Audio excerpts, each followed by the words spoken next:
Se você tem nervos fracos, um estômago sensível ou uma família que já te acha esquisito por gostar dessas coisas, talvez esse episódio não seja pra você.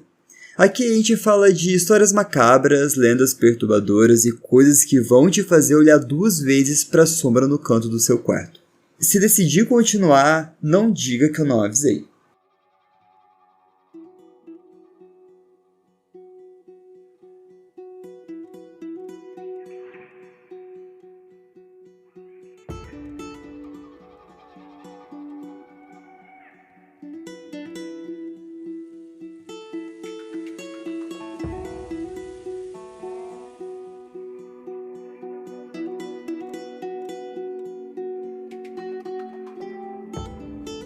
Meus pais estavam recém-casados e estavam viajando para nossa cidade natal, em Gujará, é um estado indiano, com minha tia e minha prima.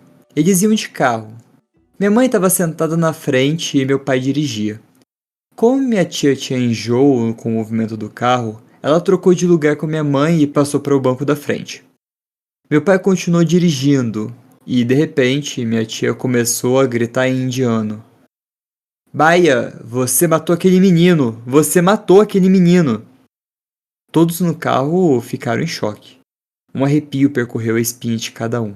Ela repetia aquilo como se fosse um mantra, em transe. Meu pai, minha mãe e minha prima tentaram acalmá-la, dizendo que não havia nenhum menino lá fora. Elas continuavam gritando a mesma coisa sem parar. De repente, ela desabou no banco, como se tivesse apagado. Minha mãe e minha prima estavam em pânico total. Meu pai acelerou e foi direto para um vilarejo perto da nossa cidade natal, onde morava um parente nosso conhecido por ser muito forte. Ele e meu pai tentaram levantar a minha tia para levá-la ao hospital, mas ela estava tão pesada que ninguém conseguia levantá-la do chão. Ligaram imediatamente para minha avó e ela disse: chamem um baba, que é um santo curandeiro, o mais rápido possível. O baba veio até a nossa casa. Colocaram minha tia em uma cama de aço, que acabou quebrando por causa do peso que ela estava fazendo. Todos estavam apavorados com o que viam. Assim que o baba começou a entoar os mantras, minha tia começou a levitar. Eu também não acreditava, mas havia muita gente no quarto. Depois de um tempo levitando, ela caiu inconsciente no chão. O baba disse à minha família: a estrada por onde vocês passaram é assombrada. Uma família sofreu um acidente ali. E sim, como ela disse, o menino foi morto. Ela viu o espírito do menino. Por sorte, vocês não voltaram ao local para mostrar a ela que não havia nenhum garoto lá, porque se tivessem voltado, algo pior teria acontecido. Minha tia acordou, mas ainda não acreditava que meu pai não tivesse matado ninguém. Então o Baba trouxe um par de sapatos do menino, que ele retirou do seu túmulo. Só assim conseguiram, de alguma forma, fazer ela esquecer o que aconteceu. Mesmo meses depois, ela chorava ao ver qualquer criança, como se ainda sentisse o sofrimento daquele menino. Ninguém nunca mais esqueceu esse episódio.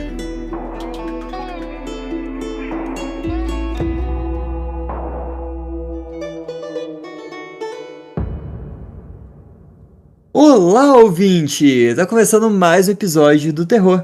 Eu sou o Fê. E eu sou a Má. E se você tá com o capiroto no corpo, esse episódio é pra você. Mas se não tiver também, é pra você esse episódio. Porque esse episódio é pra todo mundo. É, você não precisa estar possuído pra ouvir o terror na esquina. A gente espera. Mas se tiver, chame um padre, ou um curandeiro, ou um pai de santo. Uhum. Mas chame alguém. Peça ajuda. Como é que a pessoa vai pedir ajuda se ela estiver possuída? Aí uma coisa que eu nunca entendi dos casos de possessão, a pessoa pede ajuda. Quando ela tá sã, não é? Então, mas o capeta não devia interromper, tipo, não vai pedir ajuda, não. Tipo, toda vez que eu vou falar assim, socorro, estou possuída, a pessoa fala, possuída pelo ritmo ragatanga, e sai dançando. Seria um demônio sagaz. Ou será que é tipo o sobrenatural mesmo, que o demônio tem um monte de regrinha pra seguir? Boa pergunta. Uma coisa que eu não sei é sobre possessão demoníaca. Eu tô aqui pra contar histórias e passar medo, porque eu vou te falar, eu fiquei com medo montando essa pauta.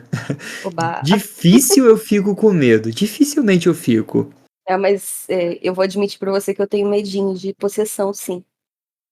Então, eu tinha medo e também tinha um pouquinho de. Ai, é chato, é chato. Mas eu fui assistir Invocação do Mal e fiquei com medo. Ai. Lembra, É gente, tipo, não é chato.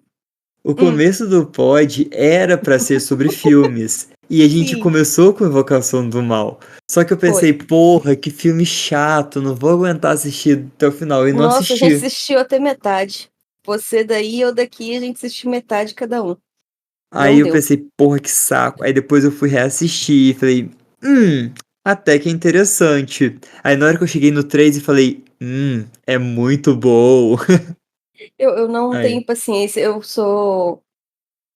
gosto mais dos filmes de terror, tipo Amigo Secreto, Midsommar. Não vou sei, negar, eu sei. sou Mais meio folk. chatinha. É, É. sou daquelas. Ai, né, isso não é cinema suficiente pra mim. Ai, jumpscare é uma coisa tão fútil. Mentira, gente, eu gosto de jumpscare, mas eu tô clicando só. Então, eu Uhum, comecei a apreciar bons jumpscares, sabe? Antes eu tinha aversão a sim. qualquer jumpscare, mas agora eu tô apreciando bons jumpscares. Não aquele que te dá de graça, ou aquele presumível que aumenta uma musiquinha e de repente, pá, tá lá um jumpscare. Não, mas um bem pensado até que é gostosinho. Vamos combinar que depois de assistir Atividade Paranormal no cinema, é difícil ver um jumpscare bem feito. Ou Atividade Paranormal deu um medinho, hein? Você lembra, né? A gente foi Aham. junto, não foi? Fomos? Não, não fomos. Ah, não fomos, mas foi Não, porque eu muito não bom. assisti nenhuma Atividade Paranormal no cinema. Ah, Mas é tá. uma das minhas franquias favoritas. Nossa, é fantástico. No cinema. Me E julguem, porque o assim, pessoal julga atividade paranormal. Mas eu gosto. eu gosto muito de Atividade Paranormal também, os dois primeiros. Depois eu não assisti mais. Nossa, eu gosto de todos. Eu gosto de todos. É, gente, muito bom. Se você quiser assistir as gravações como lives toda semana e quiser fazer igual Web, Andra, Cécio e José, que estão fazendo nesse exato momento, é só acessar apoia.se/terror na esquina, que com R$ 5 você já consegue estar aqui. Mas com R$ 15 você já desbloqueia episódios novos que são lançados mensalmente e eu tô com umas abobrinhas na cabeça que se a gente bater meta vão acontecer. Então, apoia a gente, ajuda a gente a bater metas que novidades chegarão aqui no terror. Mas dito isso, bora começar as histórias? Bora lá.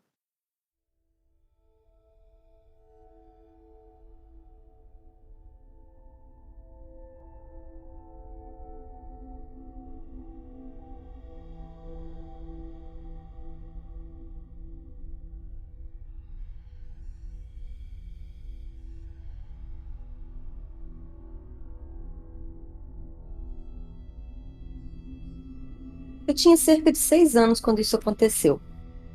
Meus pais tinham acabado de me colocar na cama.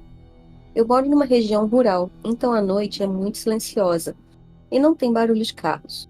Normalmente é um lugar bem tranquilo.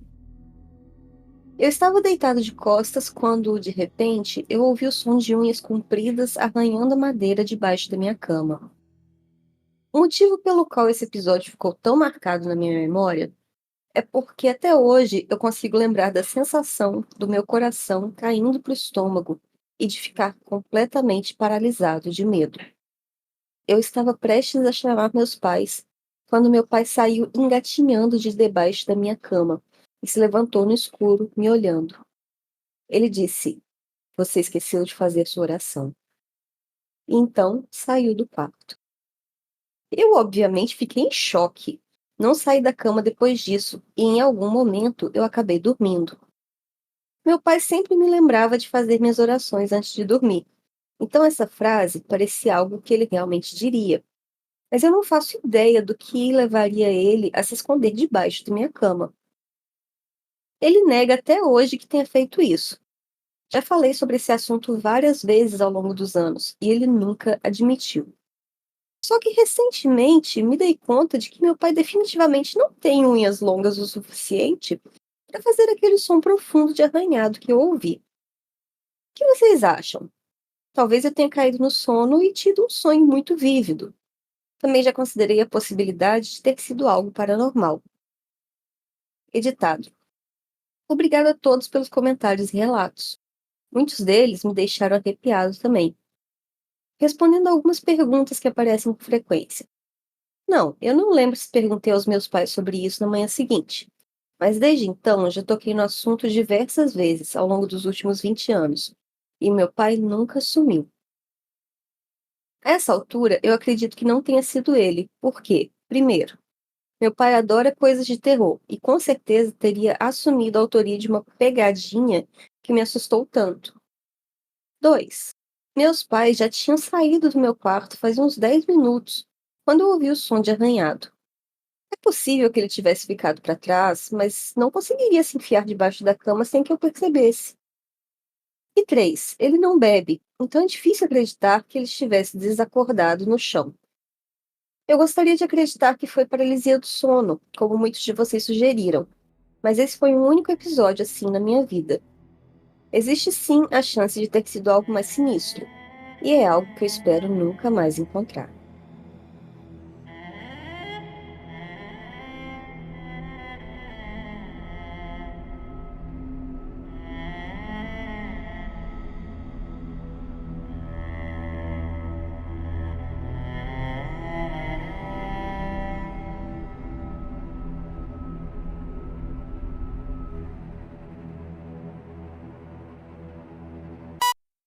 Cara, se esse pai Hum, fez uma pegadinha com a filha, definitivamente, e não assumiu isso em 20 E não anos, ele. assumir em 20 anos é Nossa, muito cara de pau. é muita cara de pau. Meu Deus, cara, 20 anos e não assumiu uma pegadinha. Porque, sei lá, tem muito um saborzinho de pegadinha, do tipo, pô, menina, você não vai fazer sua oração hoje? Mas. Eu acho muito coisa que meu pai faria. Total, se esconder embaixo da cama, fazer barulho pra assustar a gente, depois falar, ó, você não fez sua oração. Mas ele assumiria. É, Ou meu não. pai sabe como é que eu e minha irmã somos doida? Eu acho que se meu pai fizesse isso comigo, ele assumiria porque meu pai ama uma pegadinha. Eu acho que hoje em dia meu pai assumiria, mas na época não. É, 20 anos, meu pai estaria É. bem novinho, é mais novo que eu. Então, Hoje em dia ele ia contar essa história rindo muito da nossa cara. Como é. aconteceu uma vez, né?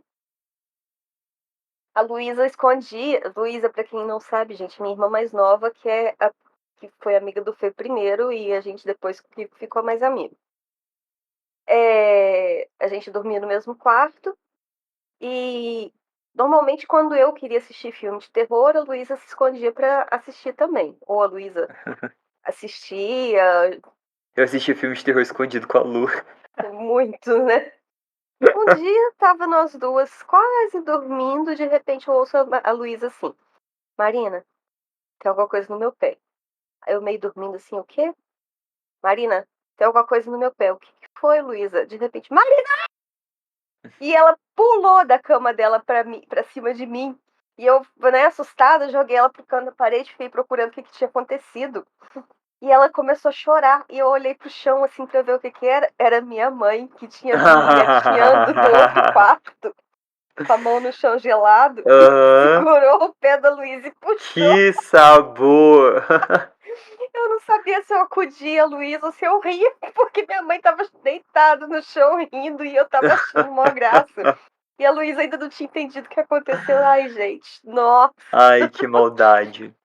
Ou seja, é o tipo de coisa que aconteceria na minha família. Só que fosse a minha mãe, ela não ia conseguir evitar de se parar e rir. É. Ai, é. Saborosa essa pegadinha, gostei. Maravilhosa. Nossa, foi fantástico. Tanto que a Luísa gritou. Cara, eu acho que. Ah, meu tio, o que ele fazia? Ele pegava um cobertor, quando eu morava na casa do meu pai. Ele pegava um cobertor, colocava em cima da cabeça dele e ficava correndo atrás de mim e do meu irmão. Era tipo, na época era uma sensação de morte que eu tinha. É horrível, é horrível. Mas é bobo até, se for pensar. Nada comparado com o pai saindo debaixo da cama, arranhando o chão e falando: Você não vai fazer sua oração? De fazer sua oração. Abby falando, o pai dela apavorando ela e chegando no quarto depois: Don't be suspicious, don't be suspicious. E José falou: Será que era um doppelganger cristão? Pode ser, pode ser. Vamos pra próxima. Vamos pra próxima.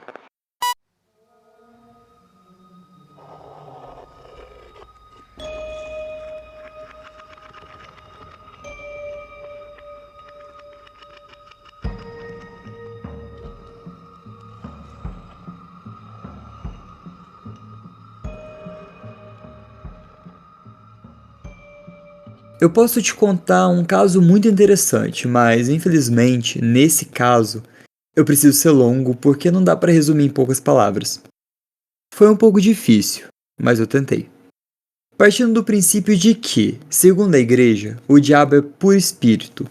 Como sempre costumei dizer, durante 22 anos fui detetive particular, embora fale mais dos 20 anos como vigilante, e ao longo da vida conversei com diversos colegas investigadores. Um colega de confiança que conhecia bem as pessoas envolvidas nessa história e também seus familiares, me contou o caso de um casal. O homem havia sido, desde a infância até a juventude, um rapaz bom e muito religioso. Mas, como tantas vezes acontece, aos 16 anos ele se tornou um ateu ferrenho. Começou a blasfemar milhares de vezes ao dia, cometeu inúmeros pecados, sexo desregrado, brigas, pequenos furtos, e tinha explosões de raiva que pareciam transformar sua personalidade. Depois se acalmava, mas com o tempo ele só piorava. Para os psicólogos, aquilo tudo era apenas neurose. Aos 30, ele conheceu uma jovem tímida, de 20 anos. Ela era extremamente religiosa, boa, devota, frequentava a missa, rezava sempre e era virgem.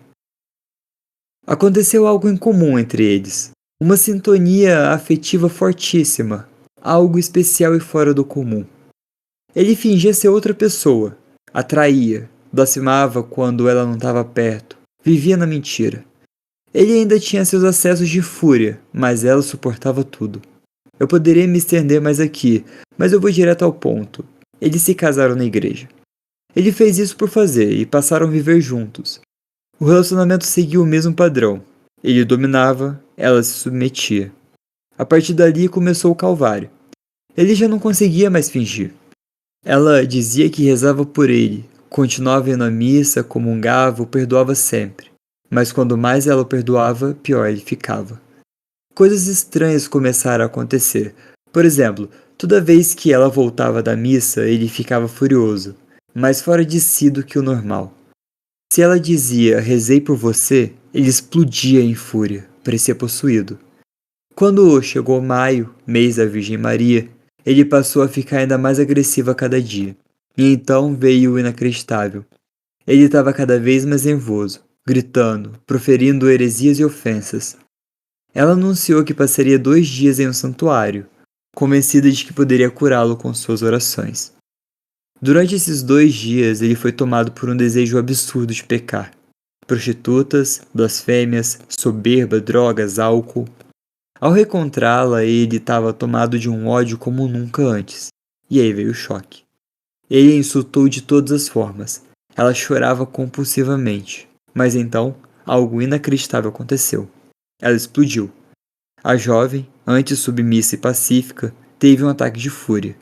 Parecia ela possuída. Ele ficou paralisado, sem conseguir entender. Sentia-se trêmulo, com dificuldade até para falar. Nunca antes ela havia agido dessa forma. Nunca. Eles se encararam num confronto intenso. E, quando a olhava nos olhos, por uma fração de segundo, ele viu algo diferente. Não deu muita atenção naquele momento, mas aquilo ficou na mente, como uma imagem suspensa. E foi aí que tudo mudou. Inacreditavelmente, agora era ela quem blasfemava.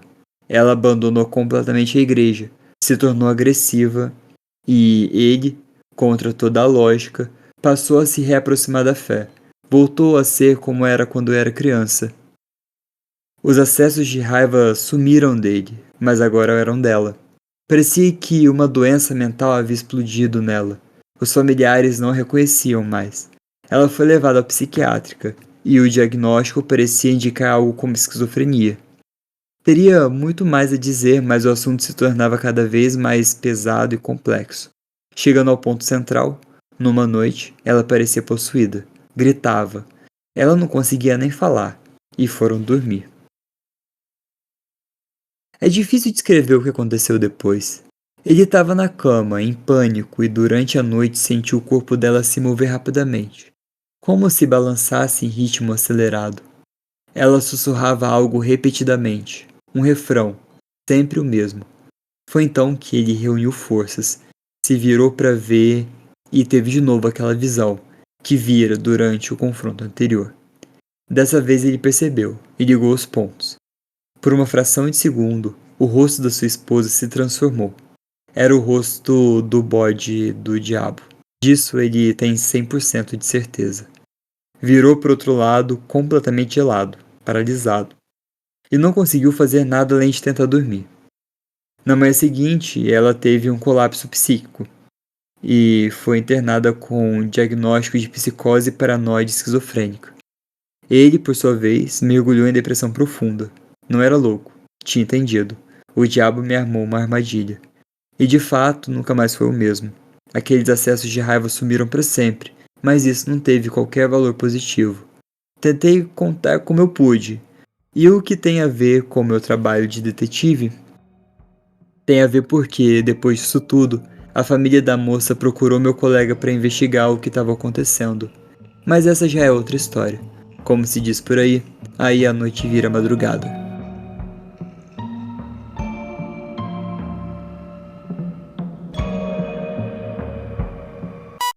Infelizmente, eu não achei a continuação dessa história, porque eu fiquei muito curioso para saber o que acontecia. Mas eu entendo que é um relato polêmico. Dá para tirar várias histórias daí, tipo, de doenças mentais até. Possessão, agressão, manipulação, né? Porque essa história é o melhor exemplo de remédio pra doido, é doido e meio. A gente tá dividindo o mesmo neurônio, Abi. Teve uma hora que ela não suportou mais. O cara tava sendo tão filha da puta com ela que uma hora rompeu. E se ela já tinha uma predisposição para alguma doença mental, foi aí o gatilho. E foi aí que ela rompeu com talvez romper com a realidade. Né? Para ela ser internada, então ela realmente rompeu com a realidade. Total. Muito absurdo. Sim, como a Nossa, Andrea tô falou chocada. aqui, ela é ateia, mas não sai maltratando as pessoas por causa disso. Uhum. É o maior terror dessa história é a mulher tentar ser ONG de macho. É. Ah, ninguém gosta dele, mas ele comigo ele não faz isso, não faz isso ainda. Não faz isso agora. Ah, porque ele traiu todas as ex, mas comigo ele é diferente. Ele é diferente agora. Deixa de ser trouxa, não seja ONG de macho. E o Sim. contrário serve também, viu, gente? Não é porque é mulher também que tem gente que acha, mas é homem, tá apanhando, apanha porque quer. Não, gente, não é assim. Uhum. Relacionamento abusivo tem pros dois lados. Então, cuidado. Tem até aquele meme fé nas malucas, aí tipo, ciúme Não, possessivo. investigar o telefone, Em cortar a nenhum relação com a maluco. família, não, maluco Fé, nenhum, por favor. fé em nenhum maluco. Principalmente Só, homem. só em você mesmo. Seja o único maluco em que você tem fé. Justo. Justíssimo. Mas tome seus remédios na hora certa.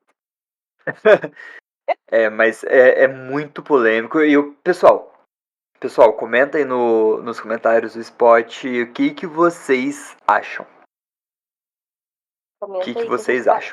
Só aguardando. você pegar o seu celularzinho, desbloquear a tela se já não tiver desbloqueada, arrastar pra cima e comentar. É fácil e rápido.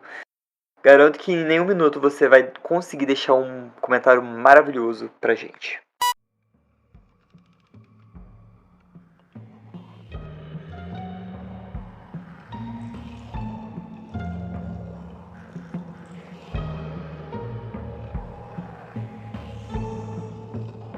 Minhas experiências com fantasmas já foram suficientes para dar pesadelos nas pessoas a quem contei.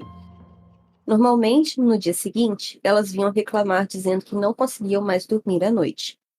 Para mim, isso já virou rotina. Por onde começar? Bom, quando eu tinha 19 anos, eu saí da casa dos meus pais e fui morar de aluguel com outras pessoas. Foi aí que começaram anos de experiências paranormais. Muita coisa estranha aconteceu naquela casa durante pouco mais de um ano que eu morei lá. Coisas como estar deitado na cama, naquele estado entre acordado e dormindo, sabe? Quando o corpo já está relaxando, mas a mente ainda está presente. Nesse momento, eu ouvi, mas não senti, uma respiração forte bem no meu ouvido. Parecia estar a menos de 1 metro de distância. Soa como algo que poderia ser apenas sugestão da mente, certo? Mas menos de 5 minutos depois, uma das minhas colegas de casa foi até a cozinha e encontrou cada porta e gaveta completamente abertas.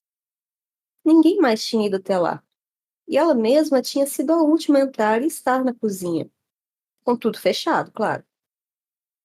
Essa foi, até então, a coisa mais intensa que aconteceu naquela casa. Avançando alguns anos, me mudei para outra casa, onde as coisas ficaram ainda mais intensas. Parte dessa experiência não foi vivida apenas por mim, mas também pela minha namorada da época. Era uma casa relativamente antiga, cheia de móveis dos anos 50 e 60. Difícil explicar, mas a maior parte das manifestações tinha uma energia feminina, quase brincalhona. Uma noite estávamos deitados na cama assistindo um DVD na TV. Em cima da TV havia algumas caixas de som. Enquanto estávamos ali, uma das caixas caiu no chão. Dá para dizer que pode ter sido por vibração, certo? Mas não foi isso. A gente não viu as caixas simplesmente caírem. Elas foram empurradas. Deslizou alguns centímetros pelo tapete, como se estivesse sendo empurrada por alguém. Mais tarde, minha namorada se mudou para a Inglaterra. E nosso relacionamento passou a acontecer mais por telefone. Num desses telefonemas, estávamos conversando quando, de repente, ela me interrompeu e perguntou: Quem tá aí com você agora? Eu respondi que não tinha ninguém, eu estava sozinho no quarto. Ela então me disse: Eu acabei de ouvir uma mulher rindo no seu microfone. Em outra ocasião, meu colega de apartamento estava fora jantando. Eu estava sozinha em casa. Era tarde e eu já estava me preparando para dormir. Enquanto meus olhos iam se fechando, a porta do meu quarto se abriu de uma vez. Escancarou mesmo. E eu juro que eu ouvi um grito vindo do corredor. Levantei num pulo, ofegante, com o coração disparado. Fiquei parado, tentando escutar. Tentei racionalizar. A janela do meu quarto estava aberta. Pensei que talvez meu colega tivesse voltado e o ar que entrou pela porta da casa causou uma corrente de vento que abriu a minha porta. Mas nada. Nenhum som vindo do andar de baixo. Ninguém subindo as escadas. Eu ainda estava sozinho. De alguma forma, e eu não sei como, me acalmei e voltei para a cama. Lembra que falei que aquela energia parecia brincalhona? Pois é, isso estava prestes a mudar. Quando me deitei de novo, encostei a cabeça no travesseiro. Senti alguém atravessando o quarto. Dessa vez não era brincadeira. A energia era masculina, agressiva e cheia de raiva. Cruzou o quarto e parou bem ao lado da minha cama. Então eu senti. Bom, na verdade, eu não exatamente senti, porque não era algo físico, mas eu tive a clara percepção de mãos no meu rosto, como se estivessem tentando puxar minha cabeça, forçando-me a olhar para ele. Mais uma vez, e eu não sei como, eu consegui me conter. Respirei fundo e falei em voz alta, com firmeza: Pare. E tudo parou. A energia sumiu e eu voltei a dormir.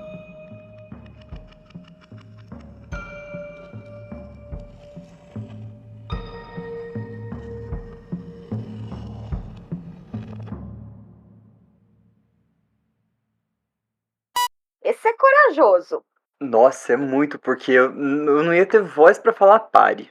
Longe, longe. Essa casa nunca mais ia me ver. Eu mandava Nunca alguém lá mais. tirar minhas coisas, tipo, ó, fi, vai lá, tira pra mim que eu não volto. Não piso nessa casa mais. Tô fora. Cara, eu sou muito cagão pra essas Eu coisas. também. Não tem. Mas tem uma coisa mais engraçadinha que eu queria comentar dessa história. Tacar a culpa de uma traição no fantasma é foda, Foi né? baixo, não foi?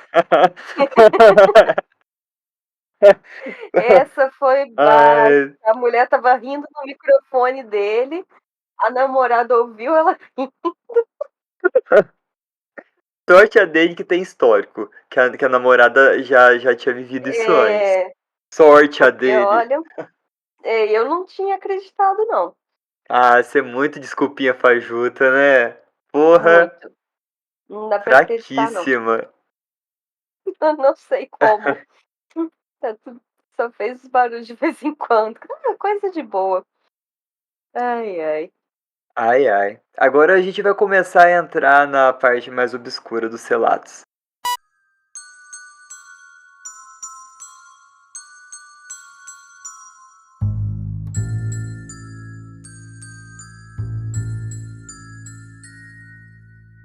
No final dos anos 80, eu devia ter o que, uns 9 anos. Naquela época, minha família ainda morava no estado do Mato Grosso do Sul. Um dia, meus irmãos mais velhos, 3 deles já casados, disseram que tinha arrumado um emprego numa fazenda um pouco mais distante. Era uma fazenda enorme que estava em processo de desmatamento para a plantação de arroz e milho. As matas por lá eram densas, bem fechadas. A gente teve que improvisar uma moradia, porque não tinha casa, não tinha nada naquele lugar. Meus irmãos fizeram umas cabanas com paredes de galhos de árvore, cobertas com lona. Bem provisório mesmo. A ideia era não ficarmos ali por muito tempo. Só os homens trabalhavam, porque o serviço era tudo feito com máquinas grandes e naquela época não era comum mulher fazer esse tipo de trabalho. Um dia, estavam eu e minhas 3 cunhadas preparando o almoço e começamos a ouvir um barulho na parede. Parecia um grilo. Minha mãe odiava barulho de grilo, então logo começou a procurar o bicho para matar. Mexeram em tudo, nas paredes internas, e nada. No dia seguinte, o mesmo barulho. Minha mãe já estava de mau humor, então derrubou quase toda a parede tentando achar o tal grilo, e nada. E isso aconteceu por vários dias. Até que um dia ela se irritou de vez e disse: Isso não é grilo nenhum. Tem algum filho da puta fazendo graça com a minha cara. Naquele momento, eu juro que minha alma saiu do corpo. Porque todas as vezes que minha mãe falava esse tipo de coisa, sempre acabava em alguma coisa inexplicável. Então ela começou a rezar. E, no mesmo instante, o barulho que parecia vir de dentro da parede passou para o telhado. Ou melhor, para a lona que cobria a cabana. Parecia que alguém estava batendo nela com uma vara de pescar. Quanto mais minha mãe rezava, mais forte ficavam as batidas. Minhas cunhadas e eu estávamos em choque, porque sabíamos que não tinha ninguém além de nós por ali. De repente, minha mãe falou com raiva: Ah, você não vai embora não? Mas você vai embora sim. Então ela foi até a caixa, pegou um pote com pólvora, desenhou um pentagrama no chão e começou a rezar ali mesmo. O barulho parou na hora. Silêncio total, por uns 2 ou 3 minutos. Mas então o barulho começou de novo, dessa vez no outro canto da cabana. E lá foi ela de novo com a pólvora e reza. E parava de novo, e recomeçava em outro canto. E isso aconteceu nos 4 cantos da cabana. Depois que ela terminou o último pentagrama, não ouvimos mais nada naquele dia. No dia seguinte, logo pela manhã, o barulho voltou, e minha mãe fez todo o ritual de novo. E era sempre assim. Enquanto ela não fizesse os pentagramas e rezasse nos 4 cantos, a coisa não parava. E foi assim todos os dias, até a gente se mudar desse lugar.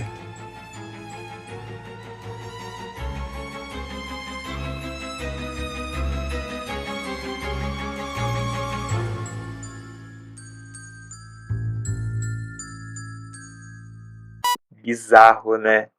Bizarro. Abby falando, a cabana deve ter ficado muito fofa, cheia de pentagrama no chão. Sim, sobrepostos, né? Porra, e haja pólvora pra fazer isso, né? Provavelmente ela estava fazendo algum tipo de banimento para poder afastar o barulhinho de grilo. Mas, cara, um espírito ou um demônio que fica fazendo barulho de grilo, porra, Puta que pariu, que demônio mais irritante. O José perguntou como ela não incendiou a cabana toda, né? Que loucura. Cara, uma fagulha, né? Uma centelha, pô, explodia a cabana toda com tanta pólvora no chão. A não ser que ela limpasse, né? Mas mesmo assim, eu acho que a marca do pentagrama ficaria lá no chão. O espírito se identificava com um grilo. Às vezes era uma forma dele se manifestar, né? Tipo, ou sabendo que a mãe, sei lá, tinha uma certa irritação e isso deixava ela mais frágil. Filho da puta demais, ficar imitando um grilo. Puta merda, hein? Então, e aproveitava disso que a mãe ficava irritada pra poder se alimentar dela, talvez. É uma coisa que eu imagino. Às vezes era só um espírito zombeteiro. Pode ser também. Esse episódio saiu de possessão pra espíritos, que agora que eu percebi que só um tinha possessão mesmo. Só o primeiro. Só o primeiro, vou ter que trocar o título. Acontece. Mas tá muito bom. Ah, então, eu fiquei com medo porque os dois últimos. Chega a manteiga derrete, viu? Medo.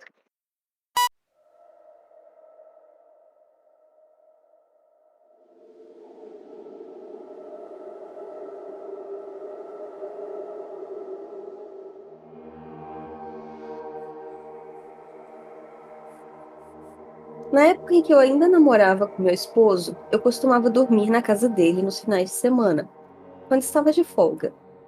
Do nada, começaram a acontecer umas coisas muito estranhas. A gente já estava junto há 2 anos. Houve um período que, de repente, ele começou a se sentir extremamente cansado, com um sono incontrolável. Quando isso acontecia, ele deitava e, em menos de 3 minutos, já estava num sono profundo. Mas logo depois, eu notava que a respiração dele mudava e ele acordava, entre aspas. Nas primeiras vezes, eu achei estranho porque eu tentava conversar com ele e ele não respondia. Só ficava murmurando coisas que eu não entendia e era extremamente grosseiro, mandando eu deixá-lo em paz. Eu ficava chateada e acabava indo dormir. Só que de repente ele me acordava no meio da noite, me chamando de amor, perguntando o que tinha acontecido, e dizia não se lembrar de nada. Até que, numa dessas noites, eu enchi tanto o saco da coisa estranha, que parecia estar nele, que ela começou a falar comigo. Foi quando eu percebi que algo estava realmente errado. Ele acordou estranho de novo no meio da madrugada. Foi até o banheiro e estava bebendo água do chão, do ralo do chuveiro, como se não tomasse água há anos. Isso aconteceu muitas vezes. Em uma delas, a coisa me disse que estava ali porque foi mandada. Estava cumprindo algo e que quando fosse a hora iria embora e deixaria ele em paz. Outras vezes, eu comecei a xingar, mandei embora, comecei a orar. Ele ria na minha cara, dizendo que só não me dava na cara porque não podia tocar em mim. Era algo que eu também não conseguia entender, mas ele socava a parede com muita força, dizendo que eu tinha sorte por eu não poder ser tocada. Depois de muitos episódios assim, teve um dia em que eu estava na minha casa e ele saiu para beber com amigos. Um dos amigos trouxe ele de volta para casa e do nada ele armou uma briga com esse amigo. Foram precisos 5 caras para tentar contê-lo. Esse mesmo amigo me contou que a voz dele mudou, como acontecia nos episódios anteriores, e que ele derrubou todos os 5 homens sozinho. Eles desistiram de segurar e ele mesmo voltou para casa. Algumas horas depois, a mãe dele me ligou dizendo que ele estava quebrando o quarto inteiro e que estava endemoniado. Essas foram as palavras dela. E ao fundo eu ouvi ele gritando meu nome. Corri para a casa dele, mas quando cheguei, ele já tinha sido levado para o hospital e sedado. Os amigos e a mãe disseram que, enquanto tentavam segurá-lo na cama, ele começou a dizer segredos profundos sobre as pessoas que se aproximavam do portão, antes mesmo de vê-las, coisas que ninguém jamais tinha contado para ninguém. Ele acabou se soltando, pulou da varanda de uma altura absurda, de pé, e não se machucou. Foi aí que chamaram a ambulância, amarraram ele e o levaram para o hospital para tomar um calmante forte. E o mais assustador, ele nunca se lembrava de nada depois. Nada. Nada mesmo.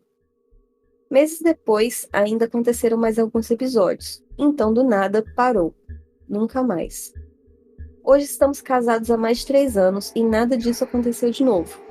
Mas até hoje eu me pergunto, alguém saberia dizer o que foi isso?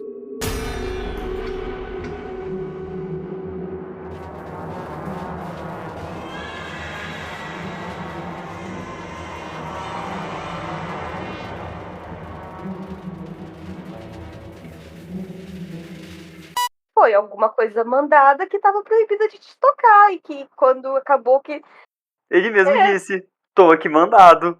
tô aqui mandado, quando acabou o que eu tô fazendo, eu vou embora. A pergunta é, quem mandou? Mandado por quem pra fazer o quê? É, porque isso não chega, isso aí é direcionado. Isso aí é tipo com maldade. Uhum. E por que que ninguém levou num padre? Num pai de santo? Num pastor? Porque ninguém tentou resolver isso. No psiquiatra, né, também? Porque às vezes a pessoa precisa do remedinho. É, e tipo, sabe a parte. Ai, eu tô até arrepiado. Ai, que droga. A Aí eu parte também tô. que me deixou coisado foi a Hum, parte dele beber da água do chão do banheiro, cara. foi Porque eu muito imaginei bizarro. uma cena na minha cabeça da pessoa. Sei lá, imagina se eu acordo de madrugada e vejo a pessoa que tá dormindo do meu lado bebendo água do box do chão. Não dá. Eu ia Tipo, surtar. será que isso é no Brasil? Porque não é possível. Aqui a gente teria levado ele na igreja, num terreiro, em algum lugar. Tinha que ter procurado ajuda espiritual urgente. É, Espiritual e psiquiátrica, né, gente? Vamos combinar que também nem tudo é espiritual. Mas aqui no caso, como é um podcast de terror, vamos considerar aqui que foi uma possessão e que sim, sim. eles deviam ter procurado uma ajuda espiritual. Sim, é E tá tipo, tem bom. diversas possibilidades. Mesmo sendo um caso psiquiátrico, é Uhum, assustador. É muito assustador. assustador. Porque pinta cenários que, tipo, porra, um homem sozinho, dando conta de cinco, segurando ele. Um homem sozinho, pulando de uma altura de mais de sei lá quantos metros e não se machucando. E aí sim pensar em chamar uma ambulância pra sedar e dar um calmante pra ele, Uhum. porra. Mas o comentário da Ivy falando, presenciando tudo isso e ainda ter casado com ele me impressionou. Na primeira mudança de voz eu já tava de mala feita. Eu não entrava mais lá. Uhum.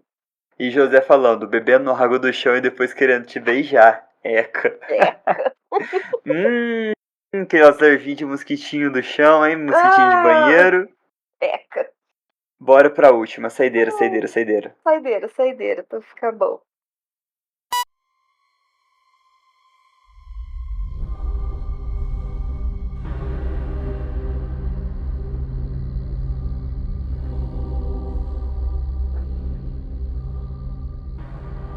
Quando eu tinha uns 15 ou 16 anos, eu presenciei uma possessão demoníaca muito forte. E nunca mais falei sobre isso. Acho que hoje é o momento de desabafar. Eu fui a um churrasco na casa de uma tia. Todo mundo estava se divertindo, bebendo e cantando clássicos do pagode dos anos 90.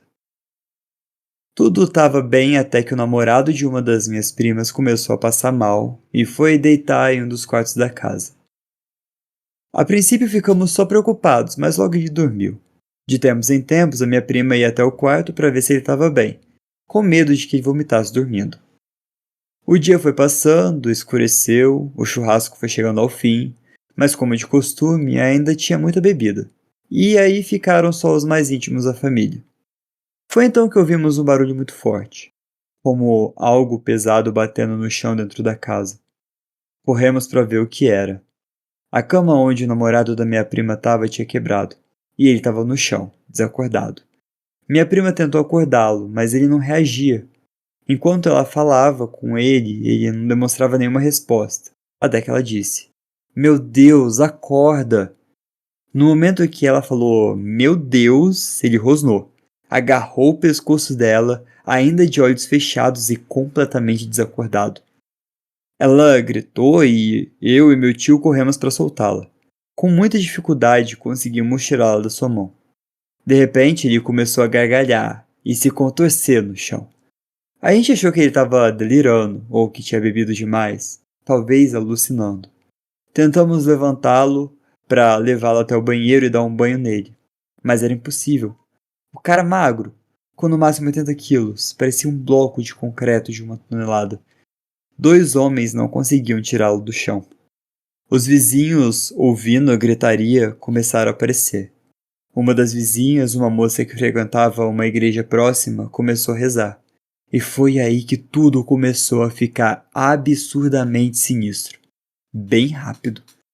Enquanto ela orava, ele começou a sacudir e gritar como se estivesse pegando fogo, arranhando a própria pele. Eu e meus tios tentamos segurar o braço dele, mas era inútil. Era uma força fora da realidade. De repente ele parou. Tudo ficou em silêncio. Um silêncio ensurdecedor no quarto. A moça que orava se aproximou para fazer o sinal da cruz na testa dele. Na hora em que ela o tocou, eu senti um calafrio na minha espinha, como se um balde de gelo fosse jogado no meu corpo quente. No mesmo instante, ele agarrou o braço dela com força e puxou ela para perto, sem nunca tê-la visto antes, e disse o nome completo dela e riu, e falou: "Você vem comigo." E então apagou de novo. A mulher se soltou desesperada, se afastou. Parecia que tudo tinha acabado. Ficou só a família no lugar. Depois de algumas horas, ele acordou como se nada tivesse acontecido e foi embora. Já era tarde da noite demais para conversar sobre aquilo. Eu fiquei 2 semanas sem aparecer na casa da minha tia, até que um dia precisei ir lá para ajudar com o computador dela. Tomando café com a minha prima, eu criei coragem e perguntei sobre aquele dia. Eu quis saber se algo a mais tinha acontecido depois. Ela olhou com uma expressão vazia, quase depressiva, e disse apenas: "A vizinha, ela morreu 4 dias depois, aquela que orou. Até hoje guardei o seu ocorrido comigo, sem contar pra ninguém. Sempre achei que ninguém acreditaria, mas acho que vai me aliviar deixar esse relato aqui. Acredite ou não, aconteceu. E desde aquele dia eu ainda não sei explicar nada, mas aconteceu."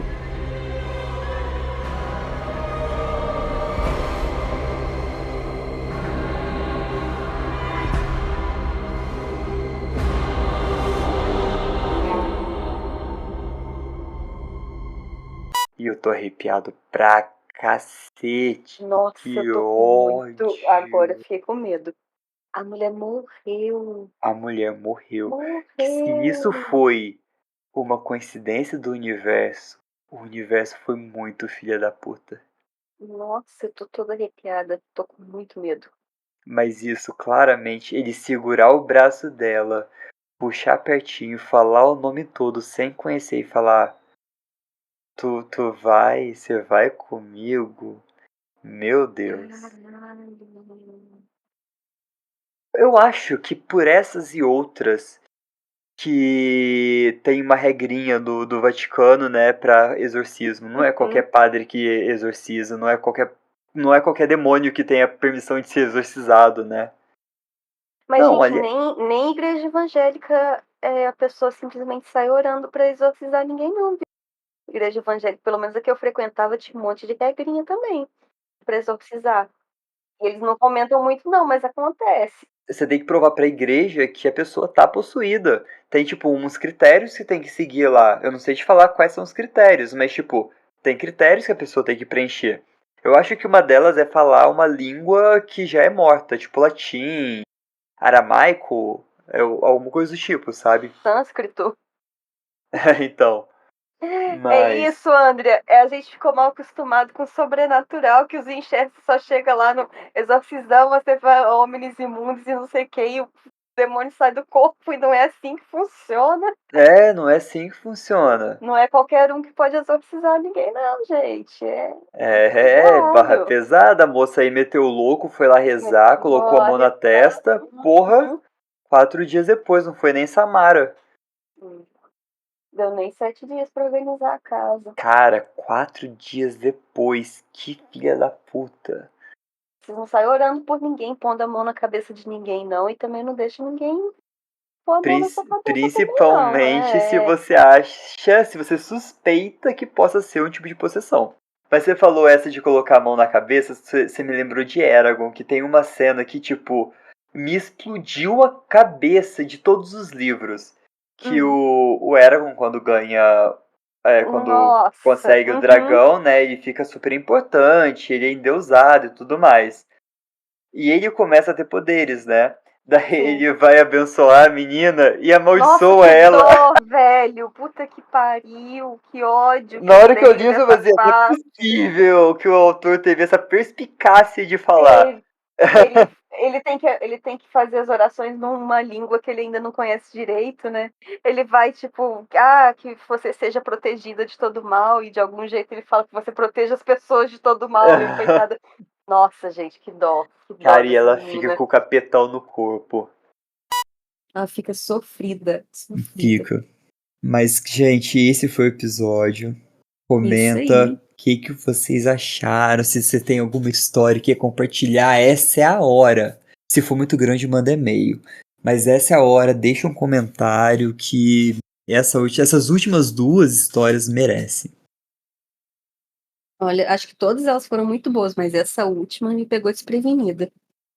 Agora estou com todas as luzes da casa acesas. Sim, eu também. E eu acredito que eu só vou apagar na hora que eu realmente for dormir. Então, gente, nesse climazinho de vou dormir com todas as luzes da casa acesa hoje, eu vou me despedindo por aqui. E lembrem-se, cuidado nas esquinas. Tchau! Tchau!